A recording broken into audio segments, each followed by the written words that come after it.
Welcome to Vermont Artists and Authors, where we interview great storytellers and artists from the amazing Green Mountain State. This is episode 36.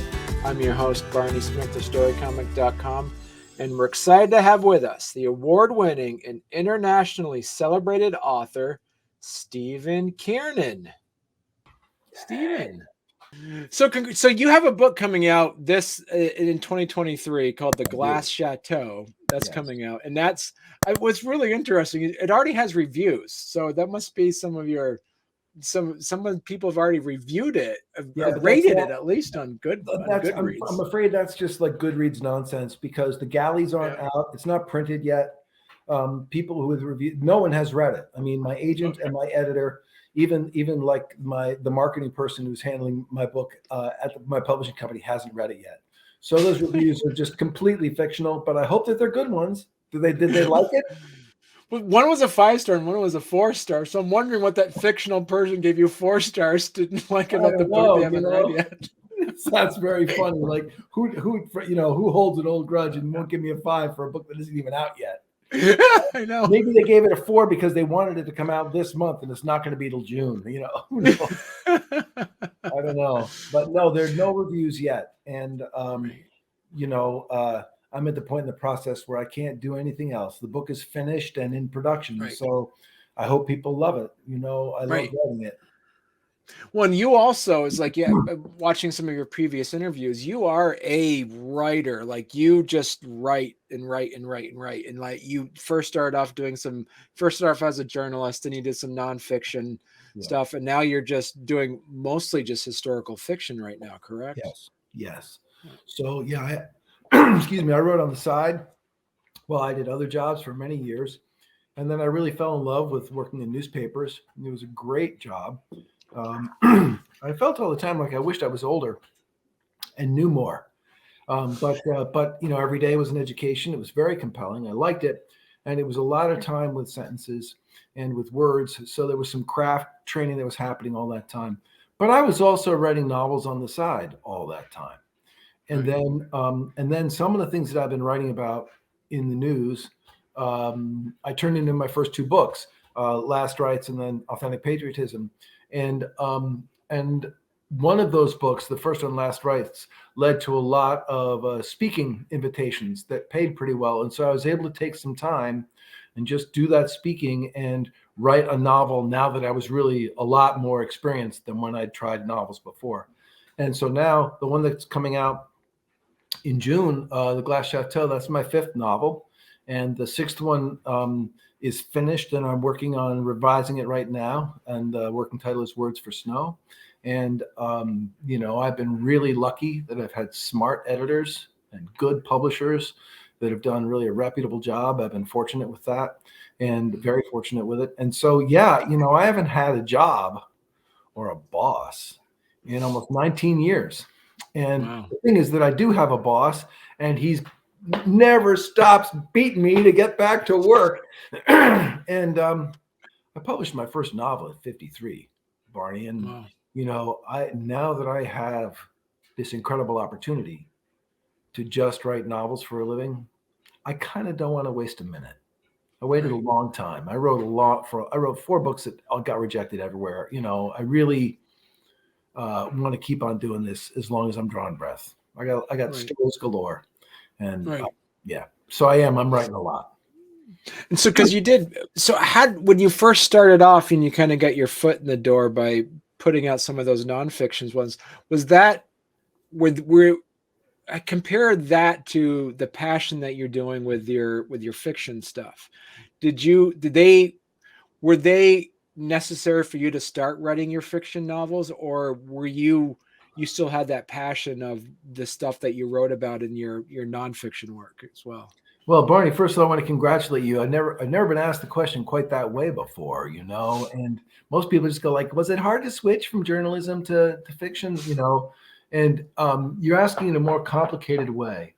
The first thing is that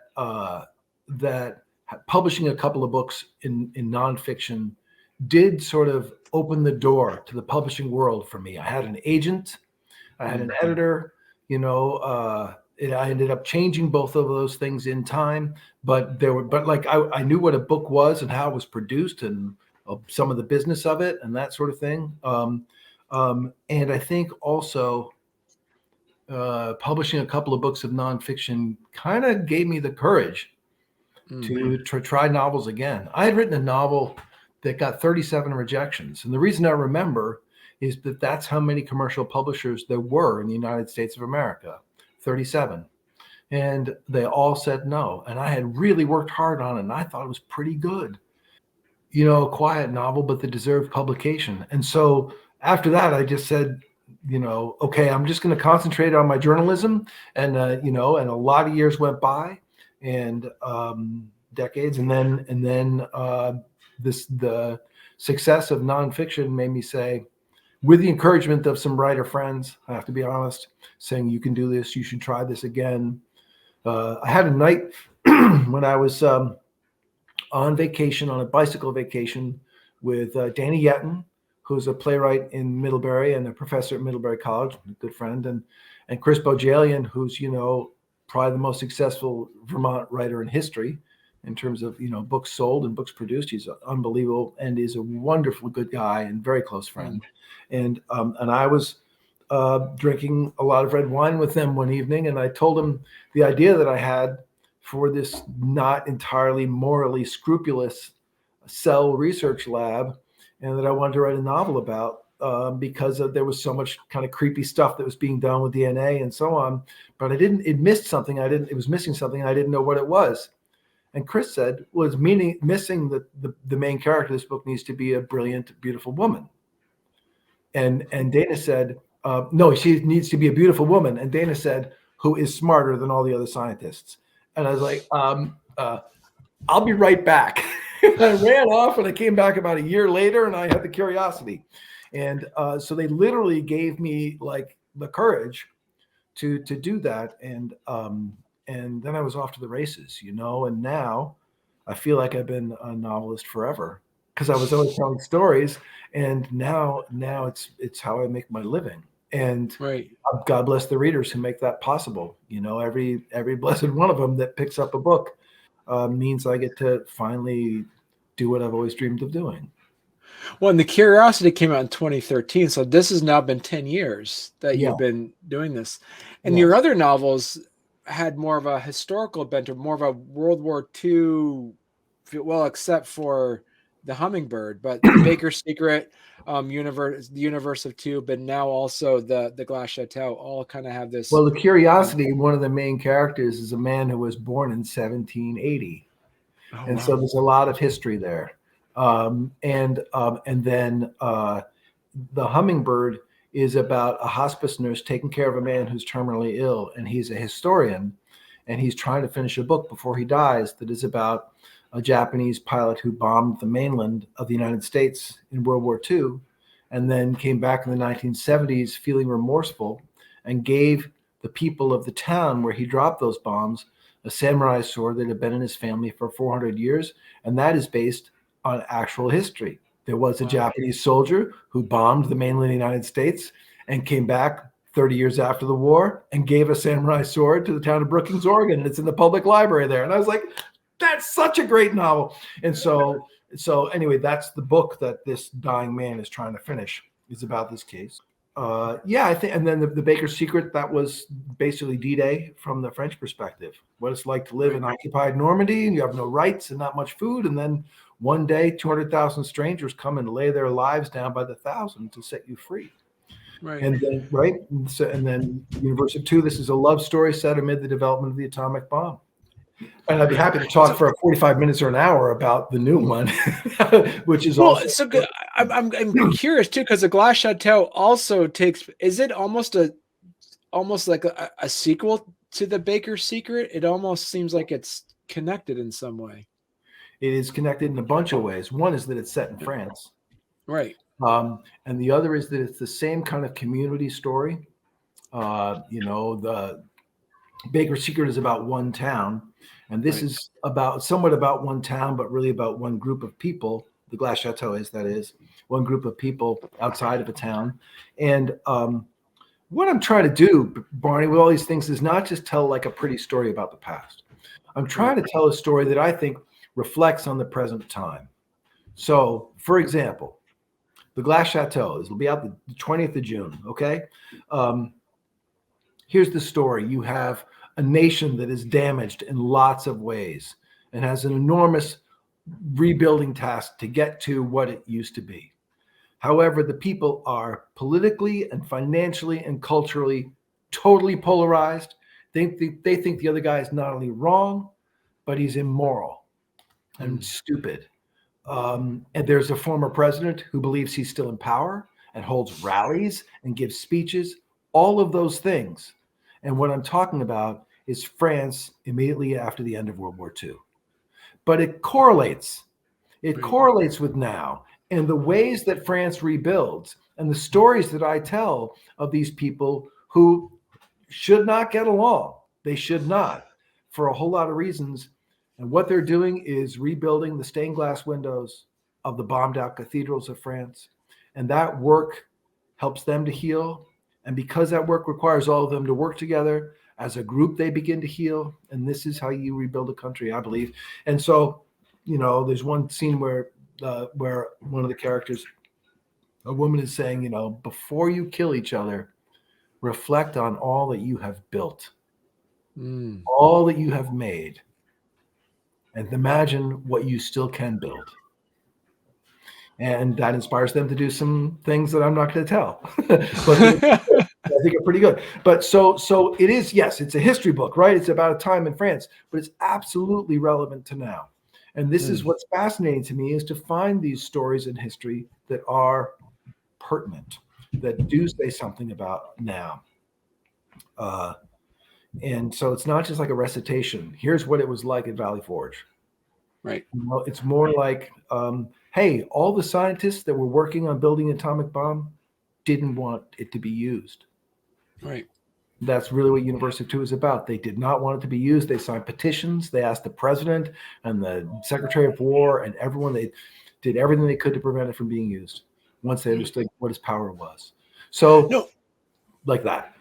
Right. So I'm curious too, because of the fact that you mentioned as well, is that as a journalist you kind of have to look at facts, but as a writer you have to kind of look at feelings. And how did you, when you're writing these books and you kind of come up against something that's factually, historically didn't happen, be like, well, that doesn't really fit within my story. I need to, how much artistic freedoms do you take to make sure that your story flows in the way you want to take it? Oh, that's the thing, is reality is a tough taskmaster, right? Right.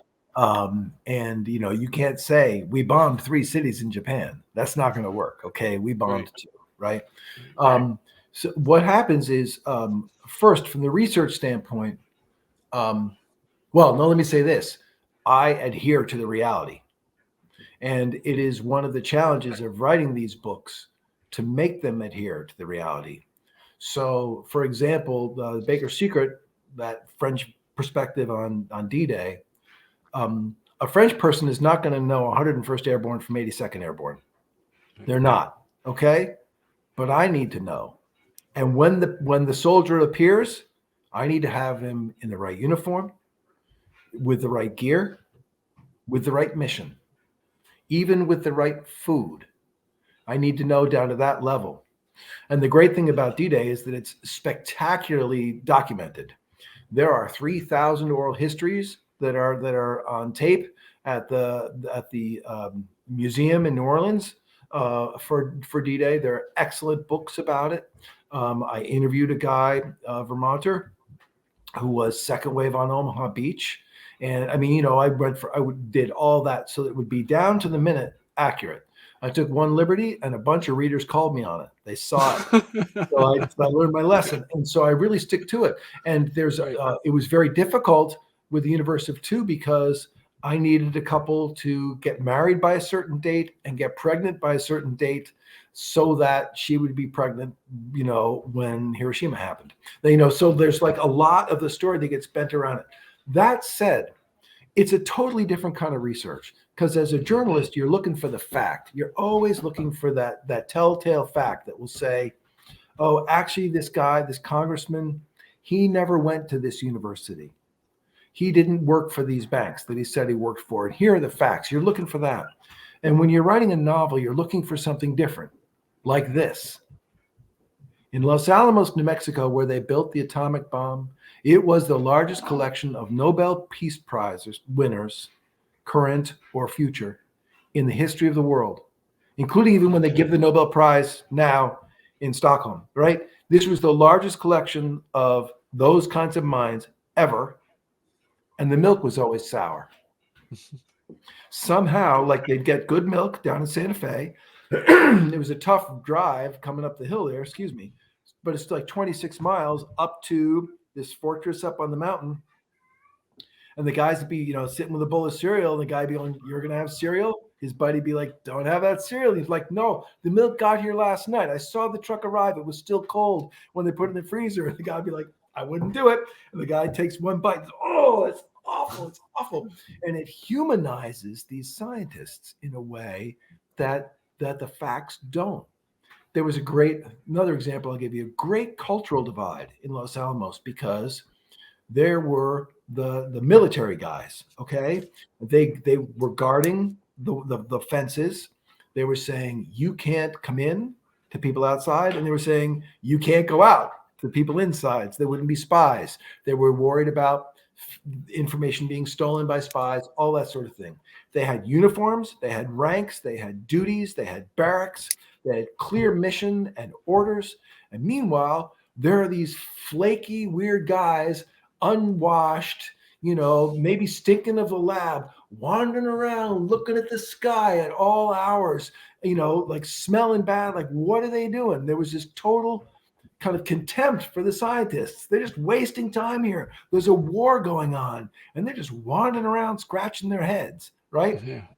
Until the test in Alamogordo, the Trinity test. And then they said, oh, this is what you're building. This is the most terrifying thing that ever existed.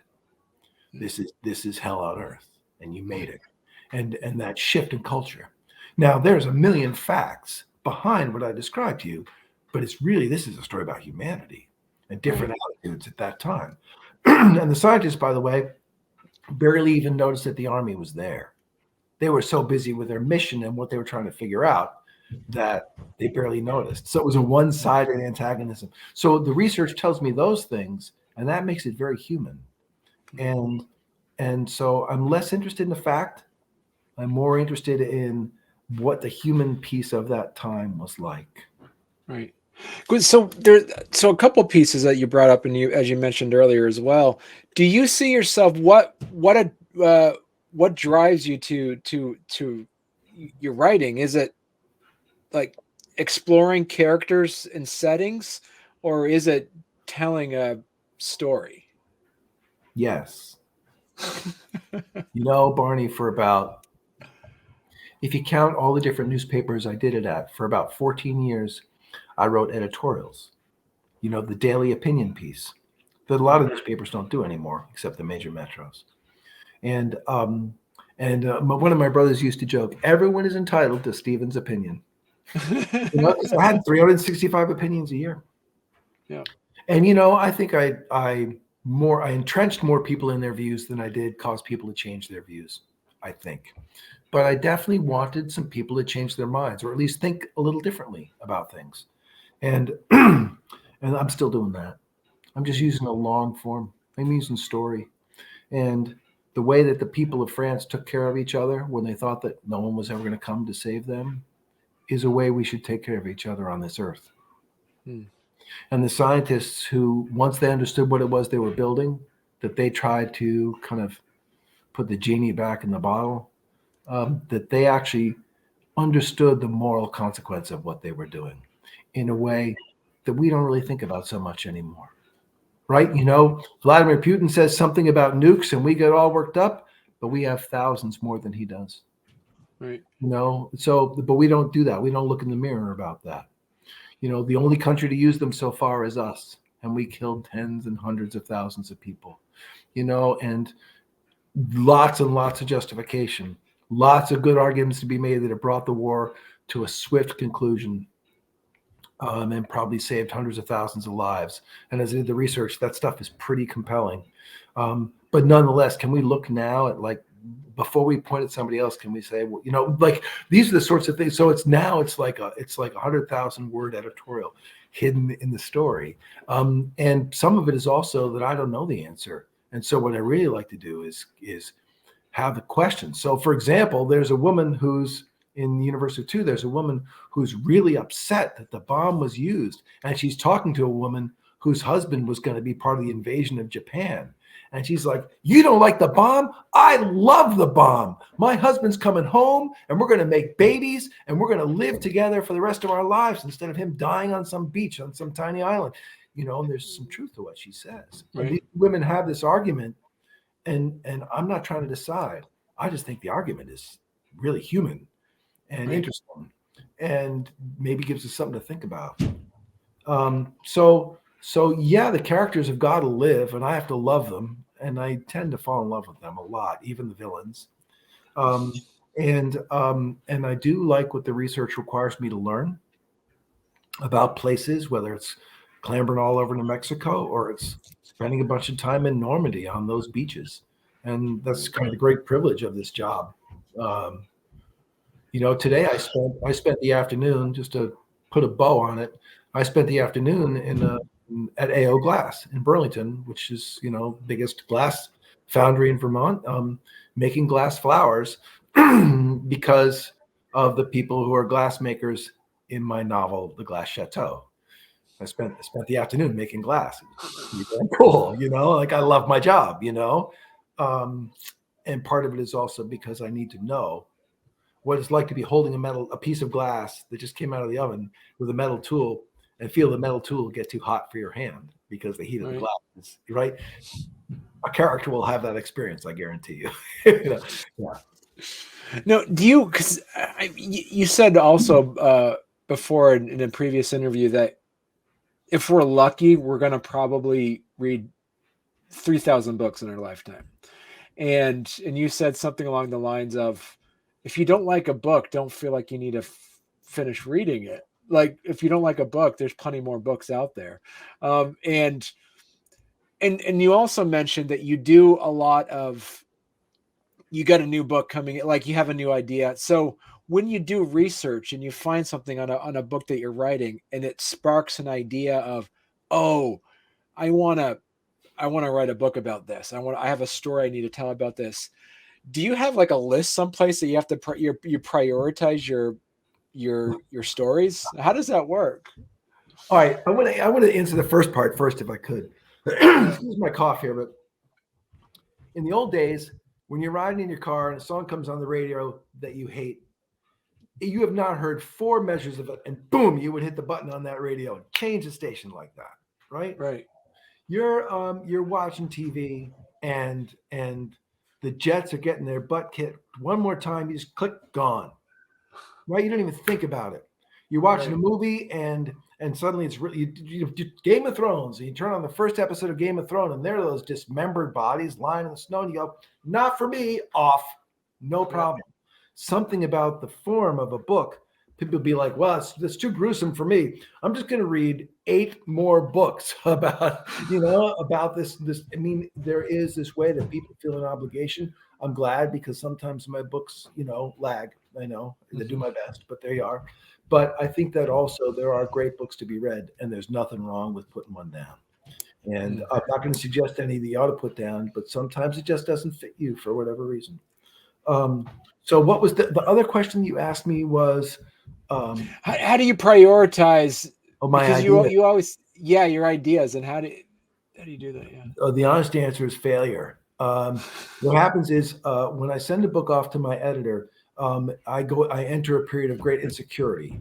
Even though I love her and she's really smart and she makes my books better every time, I go into a period of insecurity that does not end until the day the book is published, because I just don't know. I did my best, but I don't know. And the way that I kind of avoid neurosis about this and just getting anxious completely is that I start another book. And I always think this is great. This is going to be right on the heels of the other one. And this is so good. And I always get about 100, 100 and a quarter, maybe tops 150 pages in. I'm like, this is a dog. This is no good. This is just, and I literally just have to fail. And then I put it aside. And then I have all of these other ideas that I've been thinking about for years. I've just a little bit embarked on a project I've been thinking about for 6 years, because I learned about it when I was doing research for The Baker's Secret. So maybe even 7 years. I think it's 6 though.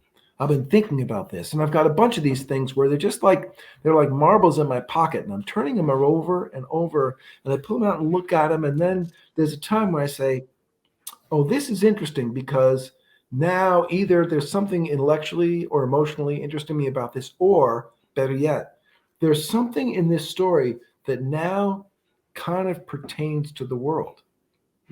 Right. And so I had that stained glass idea. 2017 was when they had the great Marc Chagall exhibit up at the Museum of Fine Arts in Montreal. And that was my first encounter I had with his stained glass windows, which are not like any other stained glass windows done by anyone else on earth. And I will tell you that the stained glass windows that the men make in the Glass Chateau, they're Chagall's windows. Wow. They are. And I traveled a lot so that I could see Chagall's windows in lots of places. And I've read lots of books about Chagall and all that stuff. So we came to a time where I wanted to tell a rebuilding story about a polarized nation. I'd had that idea since 2017, some version of it. And then there was a day where I had finished a book called Words for Snow that will be out some future year. And I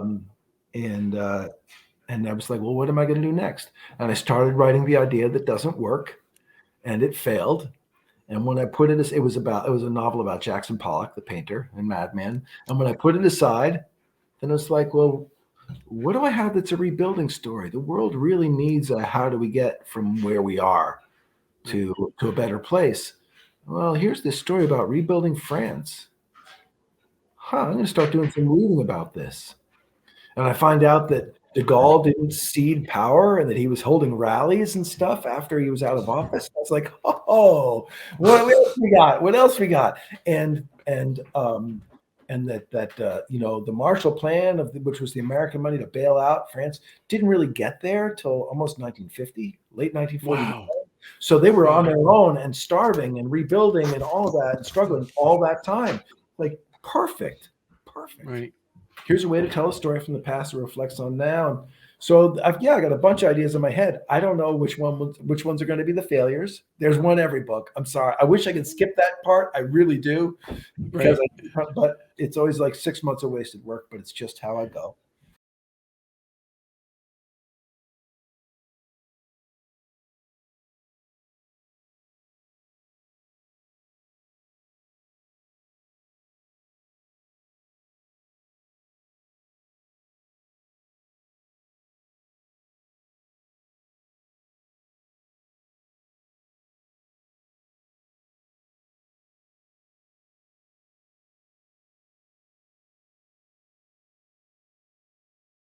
I was going to say, so when you look at it, like when you send it to your editor, and also when you bring it off to like your agent, is there somewhere where there's a point where they say, yeah, I don't think this is sellable? Do you ever take a book like, well, I like this book. Do you ever think about doing self-publishing on the books that don't make the cut for your agent or anything like that? I don't. I think there are people for whom self-publishing really makes sense, because they've got things they really want to have kind of codified in book form. You don't get reviewed, you don't get distribution, and you don't get paid. Right. And I want all of those things. This is how I make my living. But also, my agent is on my side. My editor is very, very much on my side. And I trust those people a lot. They also give me plenty of rope to tie myself up with, plenty of artistic leeway. Every editorial suggestion my editor has ever given me has been optional, right down to the title. Right, she gives me that freedom. So, but I also, you walk into her office And there's the shelf that's all #1 bestsellers. Well, how did she do that? And those are a lot of different kinds. There's Jodi Picoult, and there's Neil Stephenson, and there is, I don't know, like all different kinds of writers. And I'm in that office. I'm going to listen to what she has to say. It's not the myth is that it's an antagonistic relationship. In my case, the reality is this is somebody who knows a lot, and I will listen. Also, working in newspapers has taught me, because editors saved me many times in newspapers. And when I was an editor, I saved reporters many times just by catching something that wasn't clear or that would have gotten you sued that wasn't worth getting sued over and things like that. And so I came to believe that the editing process was a collegial and effective one. So I will usually, before I embark on one of my new ideas, I will sit down with my editor and my agent and say, I got 4 or 5 ideas. Tell me what you like. Oh, okay. And she will say, I'll be like 1 sentence in and she'll go, no. I'll be, no, listen, 2 more sentences. No. Like, she doesn't mince words at all, which I love. Right. Right. And then I'll tell her something else. She'd say, well, that was interesting. That would be interesting if you did this or that. We might play with it. I should add that this meeting never takes place in her office. When I have 5 or 6 books to present to her, it occurs with glasses of wine in front of us someplace, in the financial district of New York City. And we would never get a bottle of wine because that would imply that we were drinking. So we just get 1 glass of wine at a time, and I pitch her on these things. And invariably where she lands is when it's the one where I to start to say, this is a piece of history that reflects on now. Right. And then she listens and she says, that's kind of what you do. And, even if you don't always write history, I mean, a lot of Hummingbird and The Curiosity is set in present time. And this one, Words for Snow, that I mentioned, it's entirely in present time. Still, it's about, like, how does this story reflect on us as a society now? What's the long moral of the story, I guess? Does your stories fit within, say, like a different genre? Has anybody ever asked you, any of your colleagues, say, hey, have you thought about putting this as a play, or putting this as a script of some kind, or anything like that? The Curiosity was optioned for film for something like 9 years. And I saw 1 screenplay and I didn't love it. And I know that there was another one, and then it was reconstructed for television, and they had a pilot and I think 5 episodes and a 5-season plan. And so there were a lot of different ways that it was that they had been fooled with. What I know is that those are a different art form, so it would not be for me to write. I have tried. I've written 2 screenplays, and they both weren't made into movies. Let's just say that. It's its own art form. And I have a couple of friends who are film writers, Vermont based, and very successful guys, and they're really good at what they do, and it's different. The Glass Chateau, the Baker Street, the Universe of Two. Do these all kind of take place in the same literary universe?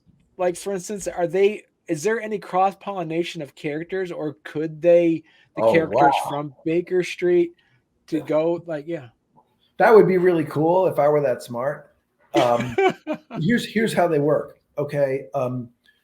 Here's how the extent to which they are connected. The Hummingbird, which I mentioned, is about the Japanese pilot. Right. That involves the Pacific theater of World War II. The Baker's Secret, which is set in France, that's the European theater of World War II. Universe of Two takes place in the United States. That's the home front of the war. And so those 3 were really kind of, I did want to write one of each of those perspectives because it was a world war after all. The new book, The Glass Chateau, is after the war. And in fact, the opening scene is a bunch of guys in the resistance are out in broad daylight in the town, at the town fountain, for the first time in years. What they see at the town fountain is a bunch of German prisoners of war that are waiting for a truck that's going to take them back to Germany. And so the war has ended. That's the opening scene. These men are carrying the war with them in their memories, in their consciences, and in their wounds. And so that's a lot of what the novel's about. Actually, none of them are physically wounded, but they are all emotionally wounded. But it is not so much a war story as it is a rebuilding story. So, if I were smarter than I am, maybe I would have connected these books, but each one really arose of its own accord, with what the moment called for, and what I was able to write. Some of these stories, to write a D-Day novel, I needed to get a couple of books under my belt before I could accomplish that. You know what I mean? You have to be like, I'm the atomic bomb, like that's an intimidating subject. It is. And great books have been written. Tread carefully here, and so I'm more concerned about that, about just writing the best book I can. And I wish I were smart enough to link them all together. That'd be pretty fun, actually, kind of meta. Yeah, almost like there's some tertiary character in the background that is connected to one of the other books. But yeah, so I gotta say, this has been a genuine delight chatting with you. Me too. Thank you. Exciting. Right. Thanks for having me, Barney. Real pleasure.